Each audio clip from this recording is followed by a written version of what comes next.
क्या सौ कठोपनिषद है ना। शुरुआत में हमने क्वेश्चन किया ही था। इसका इंट्रोडक्शन हम लोग पढ़ चुके हैं। अब हम लोग थोड़ा सा इसके अंदर उतरेंगे। ठीक है। प्रथम वल्ली द्वितीय वल्ली शांति पाठ तो रहते ही में से ही। तृतीय वल्ली प्रथम अध्याय द्वितीय अध्याय तृतीय वल्ली यानी कि 6 वल्लियां हैं। ठीक है, 2 अध्याय और 6 वल्लियां। ठीक। चलो शुरू करते हैं। शांति पाठ है, बहुत अच्छी बात है। शांति पाठ में नहीं पढ़ रहा हूँ। चलो जब पढ़ लेते हैं। वह परमात्मा हम आचार्य और शिष्य दोनों के साथ साथ रक्षा करे, हम दोनों का साथ साथ पालन करे, हम साथ साथ विद्या संबंधी सामर्थ्य प्राप्त करें, हम दोनों का पढ़ा हुआ तेजस्वी हो, हम द्वेष न करें, त्रिविध पाप की शांति हो। ठीक है, शांति की बात कर रहे हैं। विद्या संबंधी सामर्थ्य प्राप्त करें। भैया बिना पढ़े बिना जाने कैसे होगा। ठीक है, पढ़ो ही कम से कम। चलो, इसका थोड़ा सा जो स्ट्रक्चर है ना, मुझे थोड़ा सा पसंद नहीं है। अजीब तरीके से इसका इधर से उधर लिखा हुआ है, बट कोई बात नहीं। एक पॉइंट के बाद समझ में आ जाएगा। ओम ब्रह्म विद्या के आचार्य सूर्यपुत्र भगवान यम और नचिकेता को नमस्कार। ठीक, बहुत लोग नमस्कार बहुत करते हैं, मैंने देखा है किताबों में। कोई बात नहीं, नमस्कार इट्स गुड। हमसे तो इंडिया में खूब चलता है, मतलब पहले से चलता है भैया नमस्ते यहाँ तो। अब कठोपनिषद की वल्लियों को सुगमता से समझाने के लिए यह संक्षिप्त वृत्ति आरंभ की जाती है। मतलब इधर वाले तो पढ़े ही नहीं है। ठीक है। विसरण, नाश, गति और अवसादन, शिथिल करना, इन 3 अर्थों वाली तथा उप और निः उपसर्ग पूर्वक एवं क्विप प्रत्यांत सद धातु का उपनिषद यह रूप बनता है। ठीक है, उपनिषद के बारे में धातु रूप शब्द रूप धातु रूप बता रहे हैं, उसका संधि विच्छेद वगैरह सब बता रहे हैं। उपनिषद सबसे जिस ग्रंथ की हम व्याख्या करना चाहते हैं उसके प्रतिपाद्य और वेद्य ब्रह्म विषयक विद्या का प्रतिपादन किया जाता है।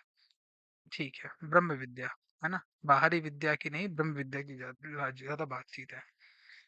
किस अर्थ का योग होने के कारण उपनिषद सबसे विद्या का कथन होता है सो बतलाते हैं। बताओ भैया। जो मोक्षकामी पुरुष लौकिक और परलौकिक विषयों से विरक्त होकर उपनिषद शब्द की वाच्य तथा आगे कहे जाने वाले लक्षणों से युक्त विद्या के समीप जाकर अर्थात उसे प्राप्त कर उसी की निष्ठा से निश्चय पूर्वक उसका परिशीलन करते हैं, उनके अविद्या आदि संसार के बीच का विसरण हिंसन अर्थात विनाश करने के कारण इस अर्थ के योग से ही उपनिषद शब्द से वह विद्या कही जाती है। ऐसा ही आगे श्रुति कहेगी भी कि उसे साक्षात जानकर पुरुष मृत्यु के मुख से छूट जाता है। ठीक है। ब्रह्म विद्या यानी कि किसी वो एक ऐसी चीज के बारे में बता रहे हैं। ठीक है, जिसको जानकर आप मृत्यु के भय से मुक्त हो जाते हैं। मृत्यु, अब पहली बात तो यही है, देख लो कि मृत्यु का भय है नहीं है तुम्हारे अंदर। ठीक है। तो कठोपनिषद में तो वैसे मृत्यु की बात होती ही है। अब भय तो बहुत सारी चीजों का हो सकता है, उसमें से एक भय मृत्यु का भय होता ही है। ठीक है, ऐसे मर जाओ वैसे मर जाओ, लोग मरते तो हैं। ठीक, मृत्यु एक सच तो है ही है, बट एक सेंस में फिर मृत्यु के बारे में जब आप बातचीत करते हैं तो मृत्यु के, क्योंकि बहुत सारे लोगों को भय होता ही है, तो एक सेंस में आप भय की बात कर रहे हैं, तो यानी कठोपनिषद का मतलब भय की बातचीत, मृत्यु की बातचीत तो है ही है। क्योंकि मृत्यु से बहुत लोग डरते हैं, इसलिए भय की बातचीत भी होगी इसमें। तो ब्रह्म विद्या आपके अंदर के भय को समाप्त करती है। ठीक है, फियरलेस बनाती है। सार सार ही है। ठीक है, मैं कोशिश कर रहा हूँ हम लोग सार सार पकड़े, ज्यादा घूमे नहीं। ठीक है।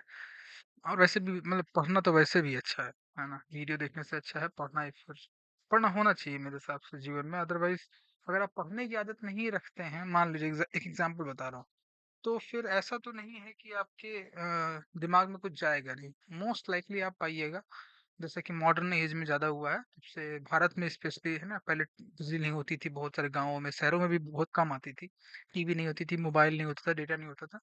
अब टीवी, लैपटॉप और मोबाइल भारतीय शहरों में स्पेशली, ठीक है, इन 3 जगहों पे तो लोगों को आदत हो गई है इन 3 जगहों पे समय बिताने की। वो मोबाइल में कुछ देख रहे होते हैं, most likely video, most likely on YouTube, और उस प्रोसेस में ही है ना बाकी फिर स्ट्रीमिंग सर्विसेज वगैरह, तो उन कंपनियों को फायदा भी होता है उनसे। ठीक है, आपको जो मिलता है तो मिलता ही है। तो ये सारी बातें भी हैं। फिर एक इंडस्ट्री ज्यादा फूलेगी फलेगी, पैसा जो है ना, वो इंसानों का जो भी कमा रहे होंगे उन्हीं का जाएगा ऑब्वियसली। वो वीडियो क्रिएटर्स के पास जा रहा होगा, राइटर्स, बुक राइटर्स के पास नहीं जा रहा होगा। उस प्रोसेस में क्या होगा, उसका नेट रिजल्ट कि आपको एक पॉइंट के बाद बुक मिलना भी बंद हो जाएगी। लोग बुक क्यों ही लिखना चाहेंगे। हालाँकि book industry as a process कभी बंद नहीं होने वाली है। लोग किताब पढ़ने वाले डिसेंट मात्रा में हैं, पीछे भी रहे हैं, आगे भी रहेंगे। किताबों में बहुत कुछ मिल जाता है। ठीक है? वीडियो भी अगेन अपने आप में कोई बुराई नहीं है उसमें, बस जस्ट सेइंग कि फिर हर उसकी अपनी-अपनी अच्छाइयाँ और बुराइयाँ होती हैं। ठीक है? चलो लेट्स मूव। अर्थात पूर्वोक्त विशेषणों से युक्त मुमुक्षुओं को विद्या परम ब्रह्म के पास पहुंचा देती है। इस प्रकार ब्रह्म के पास पहुंचाने वाली होने के कारण इस अर्थ के योग से भी ब्रह्म विद्या उपनिषद है। ऐसा ही ब्रह्म को प्राप्त हुआ पुरुष विरज शुद्ध और विमृत्यु अमर हो गया है। इस वाक्य से भी श्रुति आगे भी कहेगी भी। ठीक है।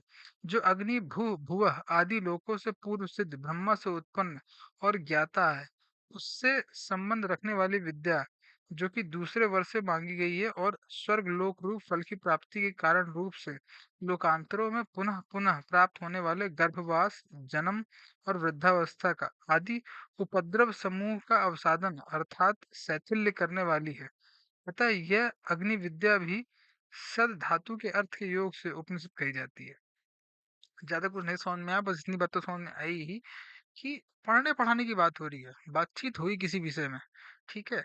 और उसमें जीवन के जो चरण है, मान लो अगर 5-5 साल में आप बांट लीजिए, 2-2 साल में बांट लीजिए, चाहे दशकों में बांट लीजिए, 100 साल का जीवन चाहे 60 साल का जीवन है ना, सरकारें बदल जाती है तो जीवन की पूर्णता की उम्र की पूर्णता की बात की जाएगी। ऐसा नहीं केवल जवानी जवानी की बात हो रही है, ऐसा नहीं केवल बुढ़ापे बुढ़ापे की बात हो रही है। ठीक है। शंका। स्वर्ग को लोक को प्राप्त होने वाले पुरुष अमृत प्राप्त करते हैं, ऐसा आगे कहेंगे भी। ठीक है, हम आगे कहेंगे, आगे सुन लेंगे हम। किंतु अध्ययन करने वाले तो उपनिषद शब्द से ग्रंथ का भी उल्लेख करते हैं, जैसे हम उपनिषद पढ़ते हैं अथवा पढ़ाते हैं इत्यादि। ठीक है, आगे चलो। समाधान। शंका आई है कोई, उसका समाधान भी कहीं कहीं लिखा है। चलो, कुछ स्ट्रक्चर मेरे समझ में आया इसको पढ़ने में। पिछली बार जब मैं इस किताब तक आया था मैंने ले ली थी तो मुझे पता था कि ये काम आएंगी ही पीछे, तब तो मैं वीडियो ही छोड़ के जाऊंगा मोस्ट लाइकली। दिखा देता हूँ और भी हैं, ये तो एक है कठोपनिषद ना। हाँ, इसके पहले मेरे पास इंग्लिश में हुआ करती थी, है ना, और छोटी छोटी किताबें थी। इन सब ये काफी मोटी हैं ओवरऑल में। ठीक है। एकनाथ ईश्वरन की मेरे पास किताब थी, वो उस किताब के बारे में मुझे पता चला था फर्स्ट थिंग फर्स्ट किताब में, पीछे एक बुक लिस्ट टाइप की दी हुई थी बहुत अच्छी किताबों की। उसमें एक मुझे अच्छे से किताब याद है, शायद द अनस्कूल्ड माइंड, एक वो किताब मैं लेना चाह रहा था। तो मैं इंट्रोड्यूस कर देता हूँ। तैत्तरीय उपनिषद है मेरे पास, मांडुक्य है। ठीक है। मुंडक, शायद मुंडक भी है। मुंडक उपनिषद है, प्रश्नोपनिषद है, ईशापनिषद होगी शायद आसपास कहीं, श्वेता उपनिषद और ऐतरेय उपनिषद, ये हैं इतने। तो कोशिश शायद हम लोग करेंगे 2024 में जितना हो सके इनको खत्म कर पाने की। ठीक है। पिछली बार जब मैं इन किताबों पे आया था तो इनका स्ट्रक्चर बहुत अच्छा नहीं है ना, देख ही रहोगे जब मैं पढ़ रहा हूँ तो it becomes little bit difficult, but हम लोग डिफिकल्ट को छोड़ेंगे नहीं। चलो आगे चलते हैं। समाधान। इस प्रोसेस में गीता बहुत अच्छी है ना, उतनी डिफिकल्ट नहीं है, पढ़ने में भी पढ़ाने में भी आई गेस, बट कोई बात नहीं। ऐसा कहना भी दोषयुक्त नहीं है।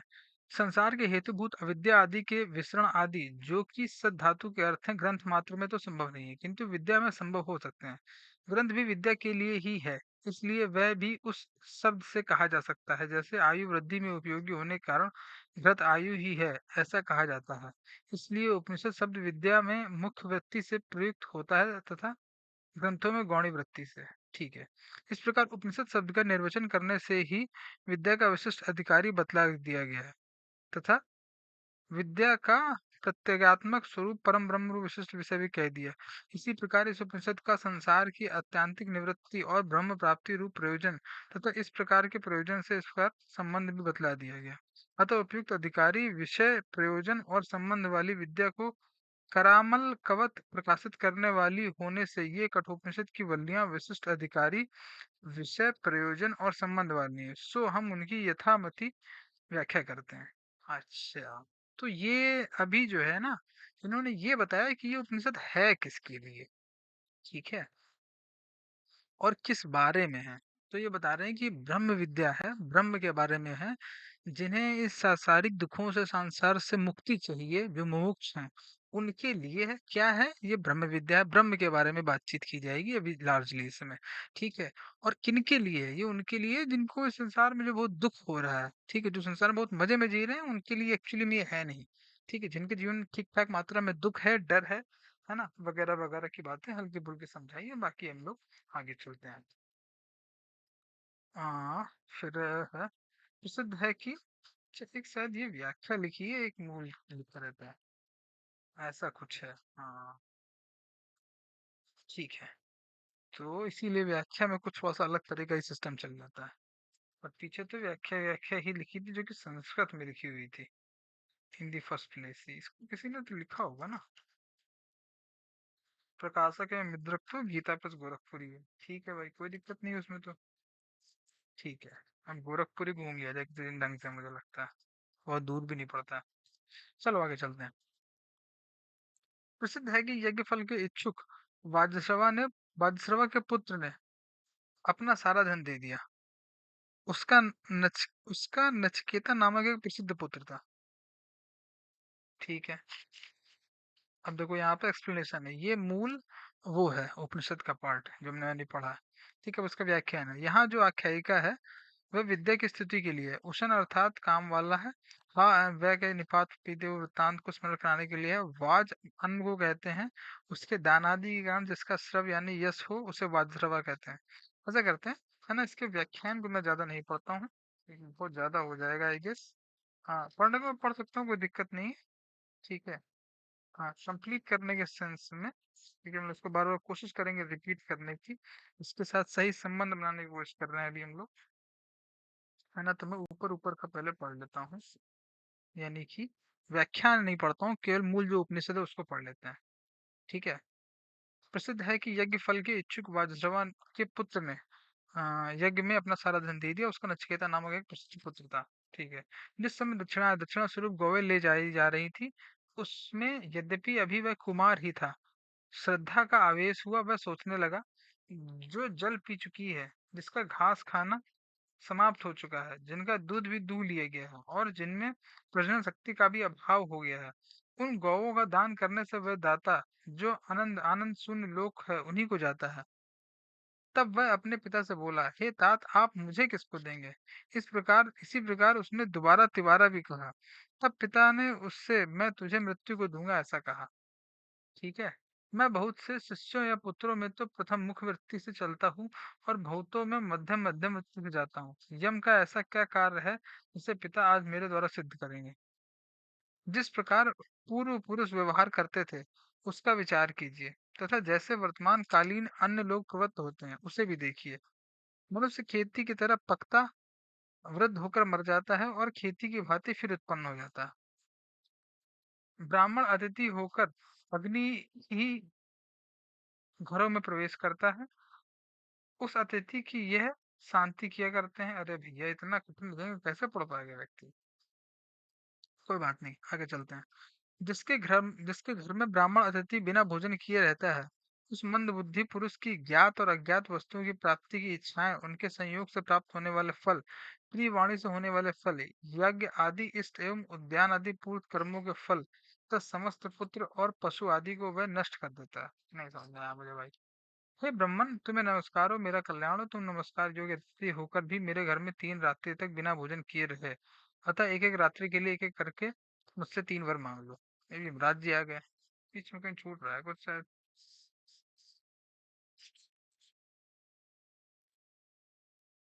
कोई बात नहीं, कोई बात नहीं, कोई दिक्कत नहीं है। 3 वर मांग लो तो ठीक है। वरों वाली बात आ गई ना, बेसिक बात वही है कि उनके थे, है ना, वो गायों को ध्यान दे रहे थे। ठीक है, और उसके बाद उनको क्रोध आ गया और फिर मृत्यु से यमराज के पास भेज दिया। यमराज से वर मांग रहे हैं, मृत्यु, जिससे मेरे पिता वासुदेव मेरे प्रति शांत संकल्प प्रसन्नचित्त और क्रोध रहित हो जाएं, तथा आपके भेजने पर मुझे पहचान कर बातचीत करें। यह मैं आपके दिए हुए 3 वरों में से पहला वर मांगता हूँ। ठीक है, बहुत अच्छी बात है। मुझसे प्रेरित होकर अणुपुत्र उद्दालक मुझे पूर्व पहचान लेगा और शेष रात्रियों में सुखपूर्वक सोवेगा, क्योंकि तुझे मृत्यु के मुख से छूटकर आया हुआ देखेगा। ठीक है। हे मृत्युदेव, स्वर्गलोक में कुछ भी भय नहीं है। वहां आपका भी वश नहीं चलता। वहां कोई वृद्धावस्था से भी नहीं डरता है। स्वर्गलोक में पुरुष भूख प्यास दोनों को पार करके शोक से ऊपर उठकर आनंदित होता है। अब देखो, एक बात उन्होंने बड़ी क्लियर मार दी, है ना। और आई गेस ये हम सभी मानेंगे भी। देखो, जब हम सोचते हैं तभी हमें डर लगता है, पहली बात तो ये। ठीक है। जब हम सोचते हैं तभी हमें डर लगता है, और जब हम सोचते हैं तो हम आगे का भी सोचते हैं, फ्यूचर के बारे में सोचते हैं। ठीक है, जब सोचते हैं, उस सोचने से होता कुछ नहीं है, लेकिन हम सोचते हैं। तो सोचने में फिर हम वृद्धावस्था के बारे में भी सोचते हैं, और ये पूरे इंडियन क्लासिकल कंटेक्स्ट में है। इंडिया के जो बहुत सारे इसमें रीति रिवाज मिलेंगे, है ना, बातचीत के तौर तरीके मिलेंगे, उसमें बुढ़ापे को सिक्योर करना शामिल है, क्योंकि बुढ़ापा तो आएगा ही आएगा, पैदा हुए हो तो। बालकपन, लड़कपन, जवानी और फिर उसके बाद, है ना, बुढ़ापा आएगा ही। उसके बाद इन वन वे और द अनदर, इन इन प्रकार मरोगे ही मरोगे। इतना तो बिल्कुल स्पष्ट है। अब जब इतना बार बार स्पष्ट हो गया और अर्थव्यवस्था खेती पे ही आधारित थी, भारत की बात बता रहा हूँ, ठीक है, तो फिर उस हिसाब से एक व्यवस्था बना दी गई।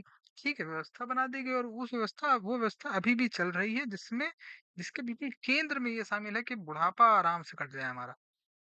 गेटिंग? ठीक है। तो अगर तुम अभी भी, है ना, बुढ़ापे से डरते हो, चाहे हजार तरह की बातें हैं, तो फिर तुम्हें उसी इन वन वे और द अनदर तुम उस व्यवस्था से बहुत ज्यादा लड़ नहीं पाओगे। और मोरलेस तुम्हें 10 समस्याएं गिन लो बाहर की, जो तुम्हें अभी भारत भारत के गांव में रह रहे हो, शहर में रह रहे हो, चाहे मेट्रो में रह रहे हो, भारत के किसी भी कोने, किसी भी 766 में से किसी भी जिले में रह रहे हो, ठीक है, 10 समस्याएं ले लो बाहर की। ठीक है, प्रदूषण ज्यादा है, गंदगी ज्यादा है, लोग खेलते कूदते नहीं है, लोग फालतू की बातें बहुत ज्यादा करते हैं, लोग पढ़ते नहीं है, लोगों का स्पेस में इंटरेस्ट नहीं है, हम वर्ल्ड कप नहीं जीत पा रहे हैं। 10 बातें ले लो, उनके केंद्र में जब उतरोगे तो तुम्हें दिखेगा कि वही है, इस वही व्यवस्था आ रही है सामने। और उस व्यवस्था से तुम नहीं लड़ पाओगे अगर तुम्हारे मन में भी, है ना, वृद्धावस्था को सिक्योर करने का ख्याल चल रहा है तो।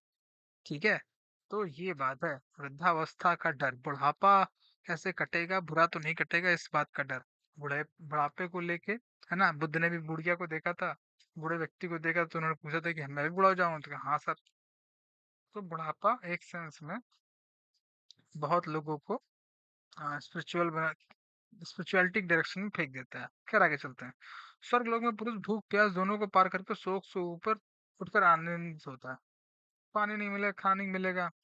खैर बच्चों, आप स्वर्ग के साधन भूत अग्नि को जानते हैं, सो मुझ श्रद्धालु के प्रति उसका वर्णन कीजिए, जिसके द्वारा स्वर्ग को प्राप्त हुए पुरुष अमृत तत्व प्राप्त करते हैं। दूसरे वर्ष से मैं यही मांगता हूँ। अच्छा, पहली बात एक छोटा सा क्लियर कर दूं, यमराज से अगर तुम्हें मिलना है, इंटरेस्टिंग करता हूँ इस कन्वर्सेशन को, कि देखो, यज्ञ तो अभी भी भारत में बहुत सारे होते हैं, है ना, और मेरा भी हल्का फुल्का तो बहुत अच्छा अनुभव नहीं रहता है यज्ञ के अराउंड।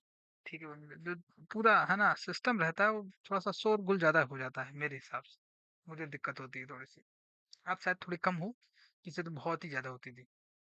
तो आ, अगर मान लो मैं मेरे घर में हो रहा हूँ, मेरा ऐसा मूड खराब हो जाए, मैं कहूँगा अच्छा ये बताओ कि तुम लोग इतना सब चढ़ा रहे हो, हमको तुम किसके ऊपर चढ़ाओगे? हमसे भी कहते हैं कि मैं तुम्हें मृत्यु को दूंगा। तो मैं यमराज से मिलने जाऊंगा कहाँ? लुधियाना, अमृतसर, दिल्ली, बैंगलोर, पुणे, हैदराबाद, विशाखापट्टनम, भारत की संसद, लोकसभा, राज्यसभा, कहाँ जाऊंगा? राष्ट्रपति भवन। यमराज मिलेंगे कहाँ? चांद पे जाऊंगा इसरो के यान से, है ना, या फिर अमेजन के हेडक्वार्टर्स में जाऊं, गूगल हेडक्वार्टर्स में, एप्पल वालों के ऑफिस में मिलेगा। कौन सा फोन नंबर डायल करूँ? वो लोकेशन अगर मांगूंगा व्हाट्सएप इनसे तो कहाँ बुलाएंगे? जोमेटो वाले डिलीवर कर देंगे? नहीं ना। वो, है ना, कहानियां थोड़ी हद तक बनाई जाती हैं, बनाई थी, ताकि चीजों को समझाया जा सके। यमराज जैसा कुछ होता नहीं है, ठीक है, कोई व्यक्ति नहीं है यमराज। मृत्यु को समझाने के केस में इसको लिया गया है। चलो आगे चलते हैं। पुरुष अमृत प्राप्त करते हैं, दूसरे वर्ष में यही मांगता हूँ। ठीक है, ठीक है। हे नचिकेता, उस स्वर्गप्रद अग्नि को अच्छी तरह जानने वाला मैं तेरे प्रति इसका उपदेश करता हूँ। तू मुझे अच्छी तरह समझ ले, इसे तू अनंत लोक को प्राप्त करने वाला, उसका आधार और बुद्धि रूप गुहा में स्थित ध्यान। तब यमराज लोगों का आदि कारण भूत उस अग्नि का तथा उसके चयन करने में जैसी और जितनी ईंटें लगती हैं एवं जिस प्रकार उसका चयन किया जाता है, उन सबका नचिकेता के प्रति वर्णन कर दिया। और उस नचिकेता ने भी जैसा उससे कहा गया था वह सब सुना दिया। इससे प्रसन्न होकर मृत्यु फिर बोला, भैया इतना बेकार अनुवाद करेंगे तो बोर हो जाएगी, मेरी संस्कृत पढ़नी पड़ जाएगी लगता है हमको। खैर, लेट्स मूव। इंग्लिश वाले बहुत अच्छा ट्रांसलेशन था भाई। ट्रांसलेशन की दिक्कत, व्याख्यान की दिक्कत है, ये ट्रांसलेशन की भी दिक्कत है, मतलब दोनों। बस इतना है कि हाँ, संस्कृत ठीक ठीक लिखी है। ठीक है, अब फॉर्चुनेटली मैंने थोड़ी बहुत तो पढ़ी है, तो मैं थोड़ा बहुत समझ जाता हूँ। इसमें संधियाँ लग जाती हैं वगैरह वगैरह, बट कोई बात नहीं, चलो आगे चलते हैं। महात्मा यम ने प्रसन्न होकर उससे कहा, अब मैं तुझे एक बार और भी देता हूँ, यह अग्नि तेरे ही नाम से प्रसिद्ध होगा और तू इस अनेक रूप वाली माला को ग्रहण कर। ठीक है। त्रिविराजकेत अग्नि का 3 बार चयन करने वाला मनुष्य माता पिता और आचार्य, इन तीनों से संबंध को प्राप्त होकर जन्म मृत्यु को पार कर जाता है, तथा ब्रह्म से उत्पन्न हुए ज्ञानवान और स्तुति योग्य देव को जानकर तो उसे अनुभव कर इस शांति को प्राप्त हो जाता है। घुमा फिरा कर, हाँ, एक ही लक्ष्य है, शांति प्राप्त करना। ठीक, इसीलिए शांति पाठ भी करा जाता है हर जगह।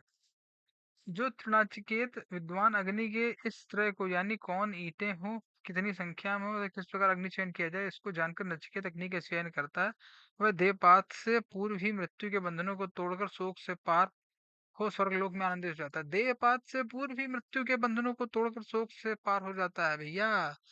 है ना, मुक्ति या मोक्ष का मतलब वो अध्यात्म बुढ़ापे का काम नहीं है, अध्यात्म जवानी का छोटपन का है ना, बहुत छोटे हैं नचिकेता। ठीक है, देहपात से पूर्व ही मृत्यु के बंधनों को तोड़ दो। मृत्यु के बंधनों को तोड़ने का मतलब है कि अपने सारे भय नष्ट कर डालो, बिल्कुल निर्भीक हो जाओ। और वो एक अलग स्टेट है, इसका मतलब ला तोड़ना नहीं है। इसका मतलब गलत लॉ तोड़ना है, समाज में जो चीजें ठीक नहीं है उनसे लड़ना है, समाज में जो अच्छी चीजें हैं, उन्हीं को नहीं खराब कर देना है। हे नचिकेत, तूने द्वितीय वर्ष से जिसका वर्ण किया था, यह उस स्वर का साधनभूत अग्नि तुझे बतला दिया। लोग इस अग्नि को तेरा ही कहेंगे। ये नचिकेत, तू तीसरा वर और मांग ले।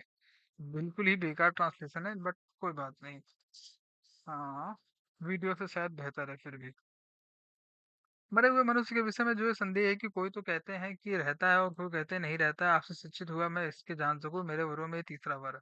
पूर्व काल में इस विषय में देवताओं को भी संदेह हुआ था, क्योंकि यह सूक्ष्म धर्म सुगमता से जानने योग्य नहीं है। नचिकेता, तू दूसरा वर मांग ले, मुझे ना रोक, तू मेरे लिए यह वर छोड़ दे। नचिकेता बोला, हे मृत्यु, इस विषय में निश्चित ही देवताओं को भी संदेह हुआ था, और तथा इसे आप भी सुगमता से जानने योग्य नहीं बतलाते हैं, तथा इस धर्म का वक्ता भी आपके समान अन्य कोई नहीं मिल सकता, और न इसके समान कोई दूसरा वर ही है। हे नचिकेत, तू 100 वर्ष की आयु वाले बेटे पोते, बहुत से पशु, हाथी, सुवर्ण और घोड़े मांग ले, विशाल भूमंडल भी मांग ले, तथा स्वयं भी जितने वर्ष इच्छा हो जीवित रहे। इसी के समान यदि तू कोई और वर समझता हो तो उसे, अथवा धन और चिरस्थायिनी जीविका मांग ले। हे नचिकेता, जॉब सिक्योरिटी की बात कर रहे हैं। हे नचिकेता, इस विस्तृत भूमि में तू वृद्धि को प्राप्त हो, मैं तुझे कामनाओं को इच्छा अनुसार भोगने वाला किए देता हूँ। मनुष्य लोक में जो जो भोग दुर्लभ हैं, उन सब भोगों को तू स्वच्छंदता पूर्वक मांग ले। यहाँ रथ और बाजों के सहित रमणियां हैं, ऐसी स्त्रियां मनुष्यों को प्राप्त होने योग्य नहीं होती। मेरे द्वारा दी हुई इन कामिनियों से तू अपनी सेवा करा। गजब, बिल्कुल पौर नहीं बना दिया। परंतु हे नचिकेता, तू नर संबंधी प्रश्न मत पूछ। युवराज को खतरा है ना उससे। ठीक है, कोई डरेगा नहीं फिर यमराज से। हे यमराज, ये भोग कल रहेंगे या नहीं, इस प्रकार के हैं, और संपूर्ण इंद्रियों के तेज को जीर्ण कर देते हैं। ये सारा जीवन भी बहुत थोड़ा ही है। आपके वाहन और नाच गान आपके ही पास रहे। एकदम बिल्कुल स्ट्रेट ड्राइव मार दिया नचिकेता भाई ने। हमें उन्हें आपकी आवश्यकता नहीं है, बहुत अच्छा है। मनुष्य को धन से तृप्त नहीं किया जा सकता। अब यदि आपको देख लिया है तो धन तो हम पा ही लेंगे। जब तक आप शासन करेंगे हम जीवित रहेंगे, किंतु हमारा प्रार्थनी वर तो वही है कि मृत्यु बताओ। कभी जराग्रस्त न होने वाले अमरों के समीप पहुंचकर नीचे पृथ्वी पर रहने वाला कौन जराग्रस्त विवेकी मनुष्य होगा, जो केवल शारीरिक वर्ण के राग से प्राप्त होने वाले स्त्री संभोग आदि सुखों को अस्थिर रूप में देखता हुआ भी अति दीर्घ जीवन में सुख मानेगा। चलो विवश खत्म होने वाली है। हे मृत्यु, परलोक जगत जीव के संबंध में लोग हैं या नहीं है, ऐसा संदेह करते हैं, तथा जो महान परलोक के विषय में विज्ञान सहित है उससे हमसे कहिए, तथा ये जो गहनता में अनुप्रविष्ट हुआ वर है, इससे अन्य और कोई वर नचिकेता नहीं मांगता। ठीक है, फिर तंबल्ली भैया समाप्त हो गई। फिर श्रेय और प्रिय की बात आएगी, विद्या और अविद्या की बात आएगी। ठीक है, देखो सार सार समझ आता हूँ, सार सार समझने की कोशिश करते हैं। कुछ कुछ बड़ी इंपॉर्टेंट थीम्स इंट्रोड्यूस किए उसने। स्त्रियों को भोगना, है ना, नचिकेता का प्रश्न है, नचिकेती का प्रश्न नहीं है। नचिकेती कहने भी नहीं गई थी पिता से। नचिकेती नचिकेती की माता से प्रश्न करने नहीं गई थी, नचिकेता नचिकेता के पिता से प्रश्न करने गया था। है ना, तो पहली बात ही पावरफुल लोगों के बीच की है। ठीक है, पावर स्थिति में नहीं है, और यमराज भी फिर कह रहे हैं नचिकेता से कि बेटा कन्या मांग लो। है ना, जानते हैं भोग वगैरह की बात करें तो उस समाज से जुड़ी हुई बात है। मूल बात पावरफुल और पावरलेस की है, एक सेंस में डर की है, लालच की है, भोग की है ना, जीवन की है। घुमा फिरा के जीवन की समग्रता को, है ना, एड्रेस किया जा रहा है। यही देख लो, सोच विचार में चाहे बातचीत में जीवन की समग्रता है या नहीं है। उस प्रोसेस में लॉन्ग टर्म प्लानिंग या फिर थिंकिंग काम आती है। जैसे ही तुम गहराई में उतरोगे ना, अपने मूल्य पाओगे बड़े अलग होते हैं। ठीक है हमारे, हमारे ऊपर बाहर से मूल थोप देती है, बेसिकली ऐसी व्यवस्था जो खुद का फायदा चाहती है, और लोग तो चाहते ही हैं क्योंकि उन्हें है नहीं नॉलेज। तो आपको ही उनसे बच के चलना होगा, और अंततः कुछ हो सके तो उन्हें बदलना भी होगा, बट बदलने के पहले स्वयं को बचाना होगा। ठीक है, बचाने के लिए आप सब पढ़िए। है ना? वीडियो मत देखिए। वीडियो देखना भी है तो उपनिषद का वीडियो देखो, पढ़ लो तो अच्छी बात है ही। ठीक है, बस इतना ही है, ज्यादा नहीं खींच रहा हूँ मैं।